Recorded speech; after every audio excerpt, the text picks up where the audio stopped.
Lawyer అవ్వాలంటే చాలా procedure ఉంటుంది. ముందు ఇంటర్మీడియట్ బేసిస్ మీద అయితే 5 ఏళ్లలా, డిగ్రీ బేసిస్ మీద అయితే 3 ఏళ్లలా. ఇంటర్మీడియట్ ఇది పూర్తయ్యాక లా సెట్ ఎగ్జామ్స్ రాయాలి ముందు. ఆ ఎగ్జామ్స్లో పాస్ అయ్యాక మనకి ఎక్కడెక్కడ సీట్లు వస్తాయి అన్నటువంటిది లెక్క తేలుతుంది. వెళ్ళి ఆయా కాలేజీల్లోనో యూనివర్సిటీలోనో చేరాలి. ఆ తర్వాత అది కోర్సు అంతా పూర్తయిన తర్వాత ప్రతి 6 నెలలకు ఒకసారి ఎగ్జామ్ జరుగుతూ ఉంటుంది, సెమిస్టర్స్. అవి పూర్తి చేసుకోవాలి.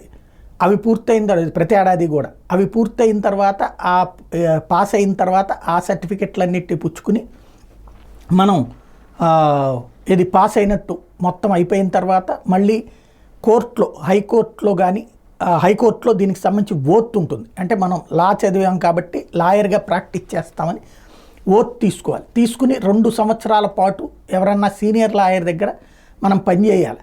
ఆ పని చేసినట్టు సీనియర్ లాయర్ రాసియాలి. ఆ తర్వాత మనం నెక్స్ట్ పొజిషన్లో ఏదైతే కోర్టులోకి ఏది పూర్తి స్థాయి సభ్యత్వం ఇస్తారు అప్పటిదాకా.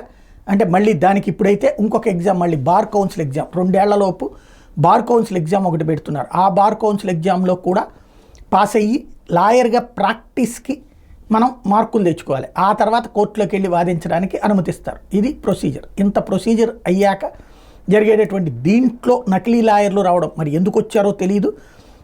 తాజాగా కొంతమందిని మీదన బార్ కౌన్సిల్ వేటు వేసింది. నకిలీ విద్యార్హతల ధృవపత్రాలు సమర్పించి న్యాయవాదులుగా చలామణి అవుతున్న 6 మీద రాష్ట్ర బార్ కౌన్సిల్ వేటు వేసింది. వాళ్ళని తక్షణమే బార్ కౌన్సిల్ న్యాయవాదుల జాబితా నుంచి తొలగిస్తూ ఉత్తర్వులు జారీ చేసింది. గుంటూరు జిల్లా సత్తెనపల్లికి చెందిన బిక్కి నాగేశ్వరరావు, మాచర్ల వెంకటేశ్వరరావు, తూర్పుగోదావరి జిల్లా బొక్కావారిపాలెంకి చెందిన పితాని లక్ష్మీబాబు బాయి, గుంటూరుకు చెందినటువంటి జొన్నకోటి సాంబశివరావు, విశాఖపట్నంకి చెందిన తడ్డి వెంకటనాయుడు, కర్నూలు జిల్లా గొండ్ల సింగవరంకి చెందిన కాటసాని సంజీవరెడ్డిని జాబితా నుంచి తొలగిస్తూ బార్ కౌన్సిల్ కార్యదర్శి బి పద్మలత నోటిఫికేషన్ జారీ చేశారు. బార్ కౌన్సిల్లో న్యాయవాదులుగా ఎన్రోల్ అయ్యే సమయంలో ఈ 6 ధృవపత్రాలు సమర్పించారు. బార్ కౌన్సిల్ పరిశీలనలో ఇవి నకిలీవని తేలింది. దీంతో వీరి పేర్లను బార్ కౌన్సిల్ జాబితా నుంచి తొలగించాలని బార్ కౌన్సిల్ ఆఫ్ ఇండియా ఆదేశాలు జారీ చేసింది. 2 వారాల్లో తగిన నిర్ణయం తీసుకోవాలని బార్ కౌన్సిల్ ఎన్రోల్మెంట్ కమిటీకి స్పష్టం చేసింది.